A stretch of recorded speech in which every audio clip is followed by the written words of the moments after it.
Nesse 16 de março, o plenário do Senado Federal abriu seus trabalhos fazendo uma reflexão sobre os desdobramentos das passeatas de 15 de março, que reuniram mais de 2 milhões de brasileiros nas ruas. E aqui no programa Argumento, a gente também está ouvindo os senadores. Nessa edição, você é nosso convidado para ouvir o senador Moca sobre esse assunto. Senador Valdemir Moca, obrigada pela sua presença. Foi um momento histórico para a política brasileira, né? Sem dúvida. Eu já participei, eu sou de uma geração que participou da redemocratização desse país, participei das diretas já, eu sou do antigo MDB. Então, me orgulho de ter ajudado a reconstruir, né, a democracia nesse país. Sou dessa geração. Foi os louros dessa consolidação, né? Mas de forma diferente. E aí está a importância.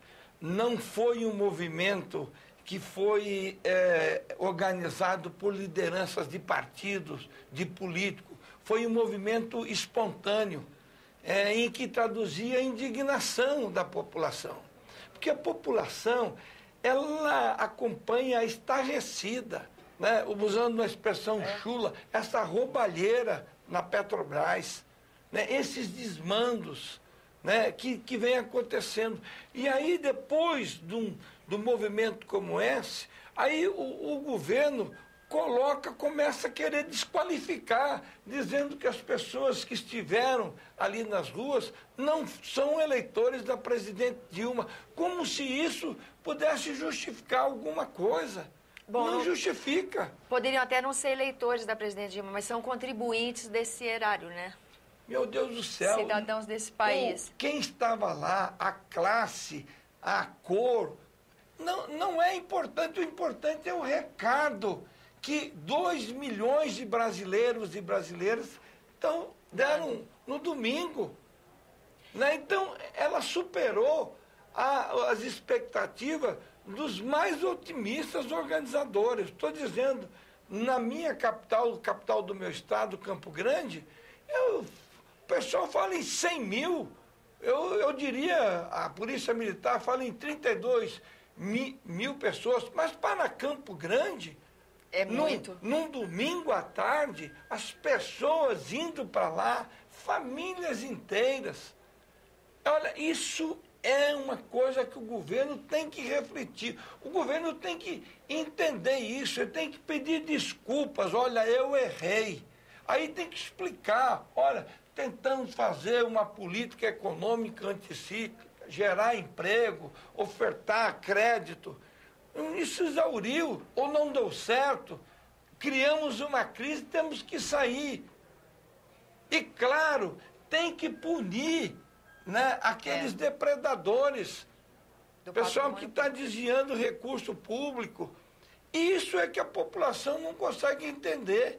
Por que isso acontece no país? E aí, a única forma de manifestar isso é aquele grau de insatisfação que todos os brasileiros viram e que os meios de comunicações fizeram questão de mostrar. No mundo, né? Porque o mundo inteiro está comentando o que foi o 15 de março no Brasil. Porque não é uma coisa comum.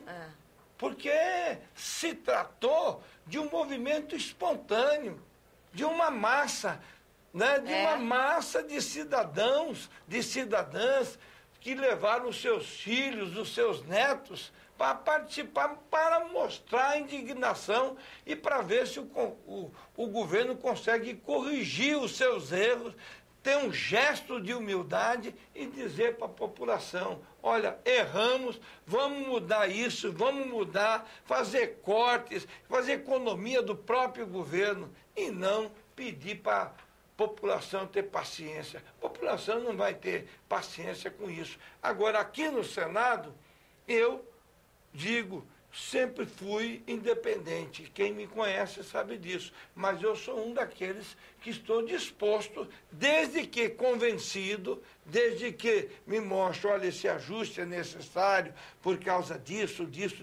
mas lá na frente nós vamos melhorar o país vai acontecer isso agora, nesse momento. É como médico que sou, às vezes você tem que usar um remédio ruim, né? Quantas e quantas pessoas são submetidas a processos difíceis para superar uma doença. Mas tem uma motivação, tem um horizonte, tem um propósito. Você tem logo na frente aquilo que você... o objetivo que você vai alcançar. Senador, desdobramentos. Vamos lá, day after. A gente já teve 2 vezes coletiva de ministros, de domingo para segunda, para falar no assunto. O senhor acha que a ausência da figura da presidente da República é um erro? Então, vamos lá. O que disseram os 2 ministros? Basicamente o que disseram em 2013. Exatamente, eles repetiram os mesmos argumentos. Mas a manifestação é diferente do que foi, sim, né? até porque tem um foco específico. Muito mais específico. Muito mais específico. Né? Mostrando uma indignação e contrariada com o governo que aí está e com o partido, né, que aí está. Eu não estou querendo me eximir de nada. Eu acho que quando você atinge um governo, não se iludam aqui, senhores senadores, senhoras senadoras, que esse desgaste do governo ou de parlamentares, ele é extensivo a todos. Atinge a todos. Atinge a toda a classe política, mas... que hoje não tem credibilidade. Tá? Nós estamos vivendo uma crise de representatividade. E daí porque eu digo que o senador, o deputado, que fica muito tempo e achando que ele está aqui por uma delegação popular. Ele tem que estar sintonizado com o que a população está pedindo para que seja feito. Então, aproveitando as suas palavras, nesse momento em que a gente vê tão expressiva manifestação da população brasileira, com um foco muito mais específico para o governo federal, para o executivo, do que para o Congresso Nacional. É um ambiente onde o Congresso tem uma chance de resgatar a sua credibilidade? Porque provavelmente o ambiente de negociação do Palácio do Planalto com o Congresso muda depois de 15 de março, né? Eu penso da seguinte maneira: o Congresso até hoje não se impôs, porque o Congresso também precisa se dar o respeito. Então nós temos que fazer isso. Nós também temos que fazer uma autocrítica das coisas erradas, das mazelas que existem. Isso é uma coisa importante. Agora, é claro que nesse momento o Congresso tem que ajudar. Congresso, os 3 poderes. Nós temos que tem que ajudar o país a sair da crise. Eu tenho dito, a gente precisa parar de pensar em eleição e passar a pensar na geração seguinte. Nós temos que fazer com que o país saia dessa inércia, né, dessa letargia, e consiga corrigir rumos. E aí, sintonizado com a população, governo, Congresso, e fazer com que isso realmente possa acontecer. 2 temas difíceis, um recorrente, que é a reforma política.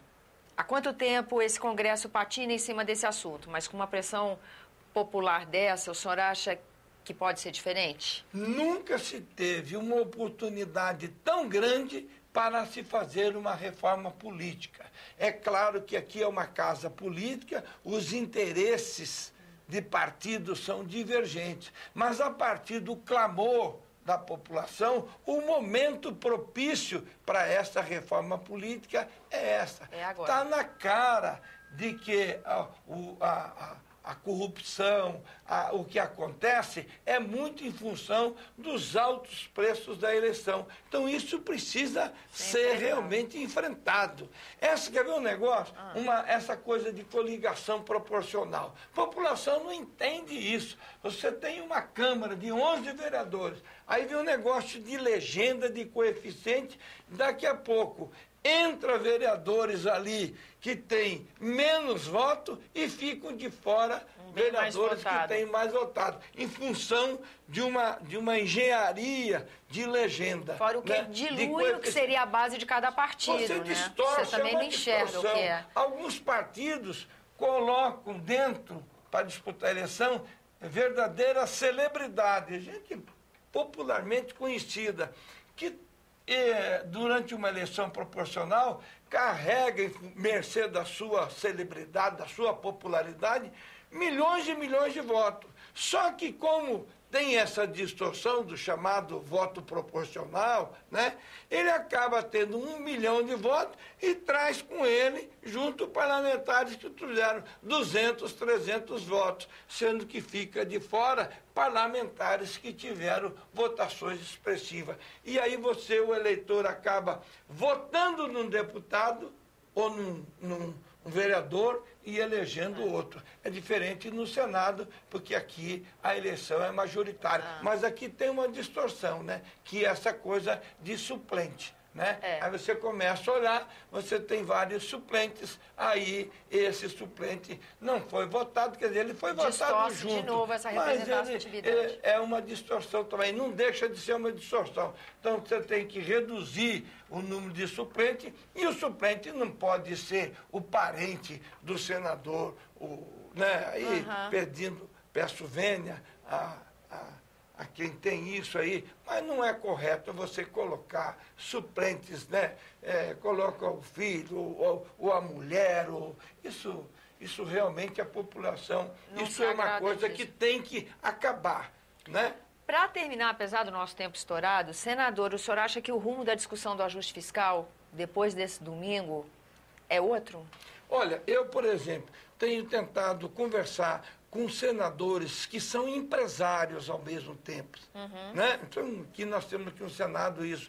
E colher a impressão deles, qual o impacto desse ajuste nas empresas. Porque eu estou ouvindo lá no meu estado que foi dado a desoneração, por exemplo, de folha, e que essas empresas fizeram os contratos que vão durar anos, às vezes 1 ano, 2 anos, e que você não pode, no meio disso daí, simplesmente acabar com isso, porque essas coisas precisam ser melhores discutidas. Porque é claro que quem vai fazer o corte, ele está cortando, mas você tem que ver a implicação disso na sociedade.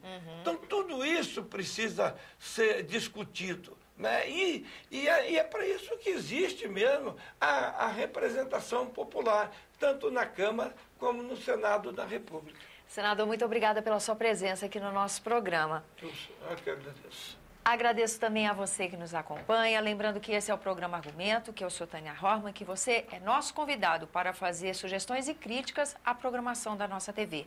Para isso, 0800 61 2211, ligação gratuita. Agora, se você quiser rever esse ou outro dos nossos programas, senado.leg.br/TV. Até a próxima.